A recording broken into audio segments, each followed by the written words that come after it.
milliy ma'ruzani fraksiyada atroflicha ko'rib chiqdik.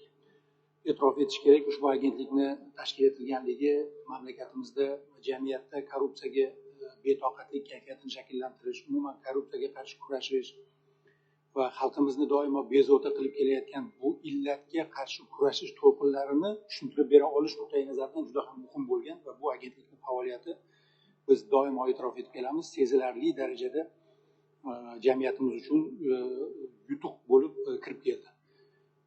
Bu ma'ruzada ham biz yana ham atrofliroq va yana ham detalli olib borilgan ishlarni natijadorligini, samaradorligi bo'yicha o'zimizga kerak bo'lgan barcha savollarga javob oldik. Biz fraksiyada muhokama qilish jarayonida ma'ruzani qo'llab-quvvatlash bilan birga o'zimizni muntazam ko'tarib keladigan bir masalamiz bor.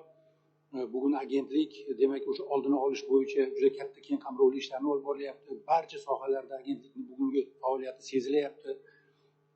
Shu bilan birga biz doimo bir narsani taklif etib kelganmiz. Korrupsiya bu tarbiyalanmay qolgan illat. Ya'ni korrupsioner qayerdan paydo bo'ladi? Korrupsioner birovning haqidan qo'rqmaydigan inson. Ya'ni u bog'chada bu narsa bu ko'nikma singdirilmagan, maktabda bu ko'nikma singdirilmagan va bugungi kunda bu natija bor. Korrupsioner bor. Va agentlik bugun o'zini hisobotida bundaylarni ko'p ekanligini va jamiyatda bunga qarshi ayovsiz kurash olib borilayotganligini ko'rsatyapti. Lekin bu illatni 15-20 yildan keyin ham davom etmasligiga erishish uchun biz xuddi shu e'tiborni proaktiv, ya'ni aynan bog'cha va maktablarda ta'sirli tarbiya ko'nikmalarini shakllantirish orqali ham amalga oshirishimiz kerak. Partiya o'zini tashabbusi sifatida maktabgacha ta'lim va tarbiya to'g'risidagi qonunning 29-moddasiga aynan shu normalarni kiritdi. Bugun davlat ta'lim standartlarida bolalarga halollik tuyg'usini singdirish, qonunga hurmat ruhida tarbiyalash degan majburiyatni qonun orqali davlat ta'lim standartlarida ko'rsatib qo'ydi. Ya'ni bu endi majburiyat.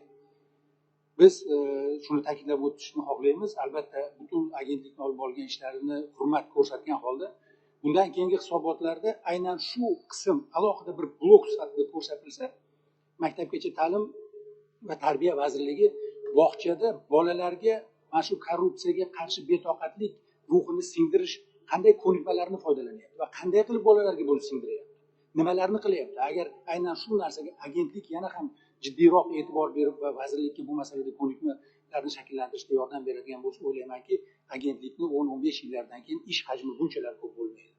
Agentlikni bugun mana hisobotini o'zida ko'rib turibmiz, tinimsiz ish olib borilyapti. Juda katta hajmdagi ish olib borilyapti. Barcha sohalarda, lekin agentlikka ham ikkita qo'li bor, ikkita oyog'i bor. Ya'ni hamma narsaga ulgurish mumkin emas. Agar biz buni proaktiv aynan shu hozir qonunga singdirgan normamizni ro'yobga chiqishiga, ya'ni tirik qonun normasiga aylanishiga erisha olsak, o'ylaymanki, bundan 10-15 yil keyin bizni jamiyatimizda korrupsiya bunchalar katta muammoga aylanmasligi kerak. Aynan shu nuqtai nazardan kelib chiqib, hurmatli hamkasblar, milliy ma'ruzani bizni partiyamiz qo'llab-quvvatladi, fraksiyamiz va agentlikka muntazam muvaffaqiyatli ish olib borishdan manfaatdor bir partiya sifatida biz ma'ruzani ham qo'llab-quvvatlaymiz, agentlikka kelgusi faoliyatlarga muvaffaqiyat tilaymiz. Rahmat.